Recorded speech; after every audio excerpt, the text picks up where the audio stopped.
Hoy tenemos una nueva entrega de la sección ¿Qué arte? Con Agustín Israel Barrera, con quien hablamos hoy sobre arte y sobre mujer. Agustín, bienvenido. Hola, ¿qué tal? Bien hallado, como siempre. Bienvenido a este programa una vez más para traernos el arte con distintos puntos de vista cada semana. En este se centra en un plano femenino. En el mes de marzo no podría ser de otra forma. Hablar de la mujer como protagonista de este mes. Cuéntanos, ¿qué nos trae, Agustín? Bueno, pues como en esta semana pues se celebraba el Día de la Mujer, no podía dejar pasar esta oportunidad, ¿no? Mm. Y la verdad es que en este sentido pues podríamos hablar de muchas cosas en esta sección sobre arte, ya que hay muchos aspectos relacionados con este género, ¿no? Muy denostado además por la historia en general en muchas ocasiones y Mm. bueno, que aprovecho para reivindicar, sobre todo para reivindicar el papel que han tenido las artistas en la historia del arte, ¿no? Y por cierto, pues voy a empezar además recomendando una lectura muy instructiva y amena que he hecho hace poco de Manuel Jesús Roldán, un libro que me ha parecido interesantísimo y que recomiendo a todos los oyentes, que se llama Historia del arte con nombre de mujer. Bastante interesante y altamente recomendable, ¿no? Ujú. Al igual que pues también os voy a recomendar e investigar un poco sobre algunas artistas que han marcado un antes y un después en la historia del arte, pues como, bueno, son muchas desde luego, pero como la popularísima Frida Kahlo, como Tamara de Lempicka, como Sonia de Lanois, como Marina Abramovic, como Kifi, como Yayoi Kusama, o la performer española Esther Ferrer, que no deberíais perderos porque la verdad es que es bastante interesante, ¿no? Son nombres que algunos son más conocidos, otros menos, pero que no dejan de ser puntales sobre que han marcado el arte contemporáneo, que han marcado el arte contemporáneo desde un punto de vista positivo y creativo, ¿no? Y sobre todo femenino. Pero finalmente he decidido hablaros hoy de un movimiento bastante curioso, ¿no? Del movimiento de la guerrilla girls. Se Ujú. trata de un colectivo artístico anónimo de artistas feministas y antirracistas, que nació en Nueva York en el año 1985 y que se denominó así por usar en su activismo pues, tácticas de guerrilla, entendidas como guerrillas de comunicación, para denunciar la discriminación de las mujeres en el arte. Su primera actividad fue colocar carteles y hacer apariciones públicas en museos y galerías de arte de Nueva York para denunciar que algunos grupos de personas eran discriminados por motivos de género y de raza principalmente. Todo esto lo hicieron de una forma anónima. De hecho, en todas y cada una de sus apariciones se cubrieron los rostros con máscaras de gorila. Ujú. Esto se debía a que la pronunciación inglesa de gorila es muy parecida a la de guerrilla.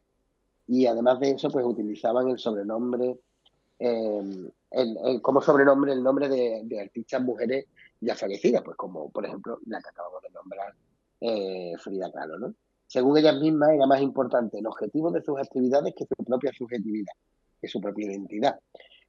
Según decían ellas directamente, queremos poner el foco en nuestros objetivos, no en nuestra identidad, o en las obras de cada una de nosotras. Lo que querían era hablar del papel de la mujer y no de las obras artísticas de ninguna de ellas. Por eso no se quería que se conociera la identidad de ninguna, ¿no?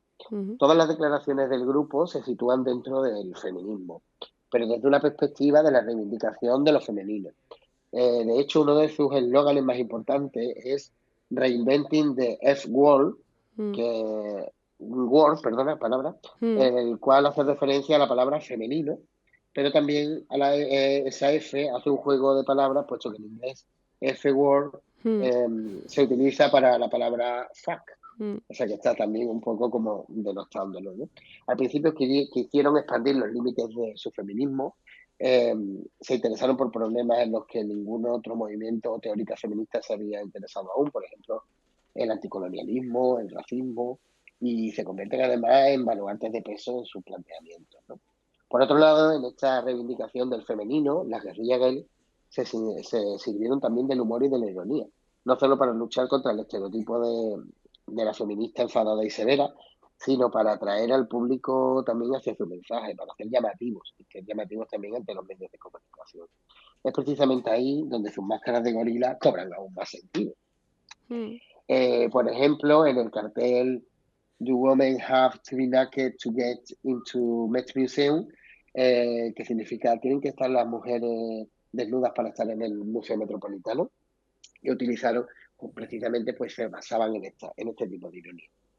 En 1985, como decíamos, el MoMA, el Museo de Arte Moderno de Nueva York, celebra una exposición de arte contemporáneo titulada An International Survey of Painting and Sculpture. De los 169 artistas que participaban en ella, solo 13 eran mujeres. Y como su propio título indica, eran los mejores artistas, pintores y escultores del momento. Entonces no tenía aquello mucho sentido. Así que decidieron colocarse delante del museo manifestándose en grupo contra la desigualdad. Todas ellas eran mujeres, todas llevaban máscaras de simio y se hicieron llamar desde aquel momento las guerrillas girls. Compartían un sentimiento de frustración al comprobar que a finales del siglo XX, que estamos hablando de 1985, las diferencias entre los sexos seguían persistiendo y las mujeres artistas continuaban sin tener su verdadero reconocimiento. Tras esto pensaron que debían hacer algo para llamar la atención. Su primer trabajo fue pues, desplegar afiches, colocar carteles en las calles de Nueva York para denunciar el desequilibrio de género y racial de los artistas representados en las galerías y museos. No olvidemos también la importante brecha que había digamos, con la raza afroamericana o negra, ¿no? Que tampoco estaba bien vista y que no había estado a lo largo de los años. Expandieron su activismo a Hollywood, además, y a la industria del cine, a la cultura popular en general, porque lo que querían es hacerse notar, ¿no? Y los estereotipos de género y la corrupción, sobre todo en el mundo del arte, ¿no? Los miembros del grupo originario siempre llevaron puesta la máscara de gorila y ocasionalmente también llevaron puestas minifaldas y medias de raya.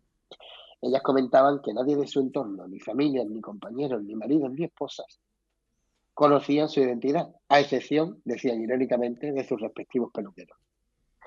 Además de la identidad de los miembros, su número exacto también se desconoce, aunque se declaraba que había más de 55 artistas formando este grupo. De todas maneras, las guerrillas gay americanas tuvieron sus imitaciones y sus compañeras en otros países como Francia e Inglaterra. Actualmente, las guerrillas gay ya no existen en su formato original. Hoy en día hay 3 grupos que se llaman y autoproclaman sucesoras, ¿no?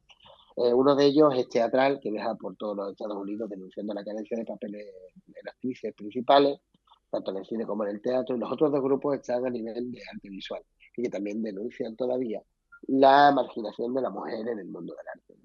Eran feministas y su modus operandi consistía en mostrar al público la discriminación que vivían las mujeres artistas, acusando directamente a las instituciones que mantenían esta discriminación, ¿no? Sus mensajes plagados de ironía, sus declaraciones provocadoras y el misterio que rodeaba su identidad oculta contribuyeron, por supuesto, a atraer la atención y despertar interés hacia el grupo por parte de los medios y del público en general, ¿no?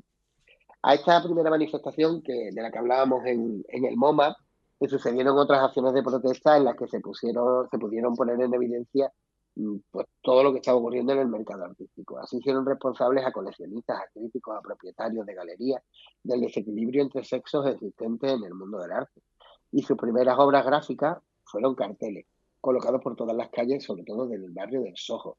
Hacían patente el silenciamiento que sufrían las mujeres artistas, creando anuncios para autobuses, desplegables para revistas, pretendían llegar a todas partes y utilizaron las técnicas que tenían a su alcance para lograrlo. Y no olvidemos que eran diseñadoras y creadoras, con lo cual fue bastante impactante. Mm.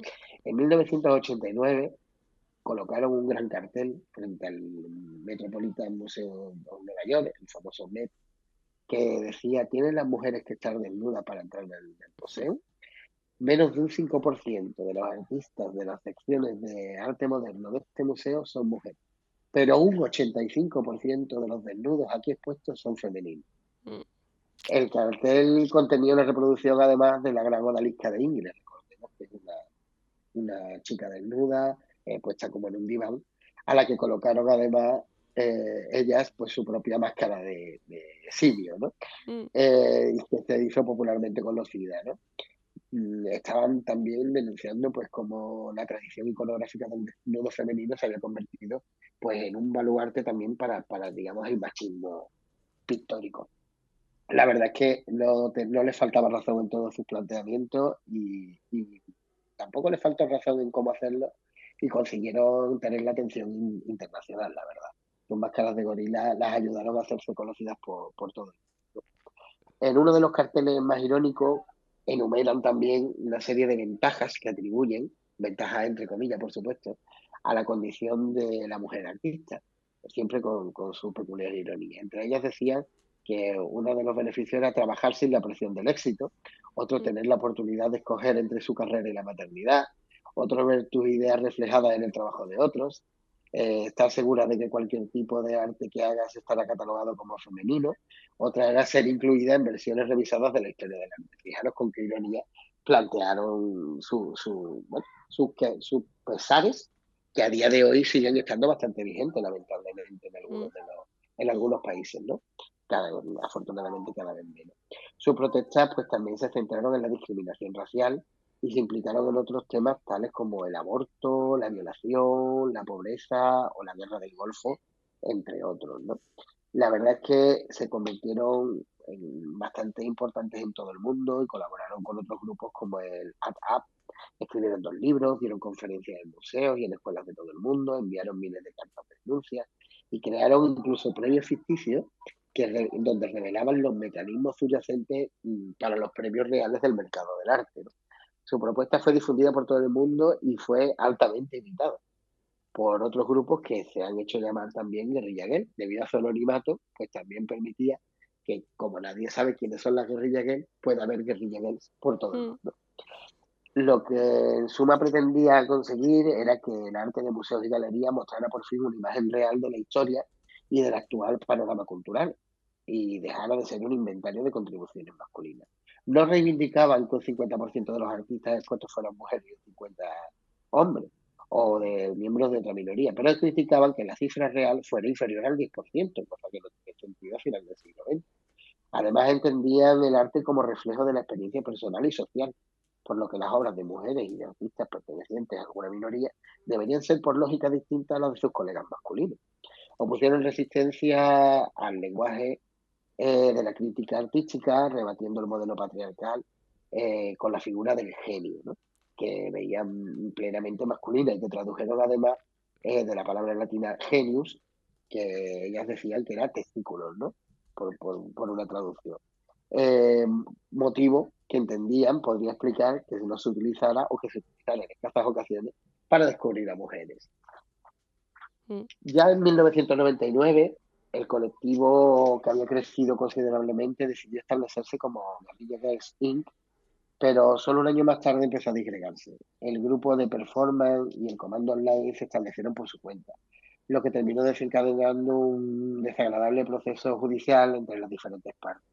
Estos últimos sucesos no deberían, por supuesto, ensombrecer la labor de denuncia y la crítica social que emprendieron, bastante importante y que tuvo mucha repercusión bueno, bastantes consecuencias posteriores, ¿no? Este grupo fue de suma importancia durante más de una década y su activismo fue una alternativa a otras formas de feminismo que se estaban desarrollando en ese momento. Las guerrillas girls no fueron las primeras ni las últimas en reivindicar unos derechos que continuaban siendo negados a las mujeres, pero sí fue original y único, sobre todo por la forma en la que propusieron combatir esta discriminación, sobre todo con ingenio, con descaro y con mucha ironía. Mm. No nos suena tan lejanas esas reivindicaciones y mira que han pasado años, no obstante, sigue el arte moviendo toda la sociedad, ¿no? El arte como motor, que es lo que tenemos siempre como foco en esta sección, Agustín Israel. Muchísimas gracias por traernosla, por traernos a estas mujeres de la mano, a esta guerrilla Gorilla Girls. Ahí, que claro, la pronunciación ahí influye. Aquí entre guerrilla y gorila establecemos la diferencia. Quizá en inglés pues saldría algo más parecido, ¿no?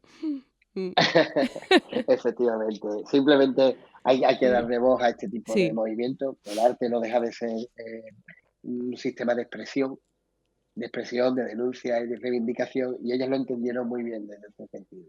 No Mm, hablaron nunca desde una postura personal, ni desde los egos artísticos, mm. sino desde la postura de colocar por fin a la mujer en el lugar que le correspondía en el arte.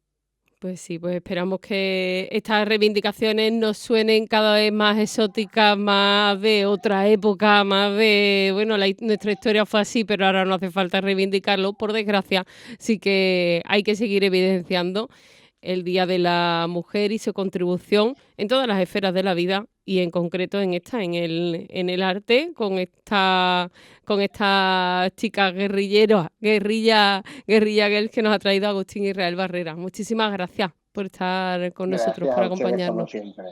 Es un verdadero placer.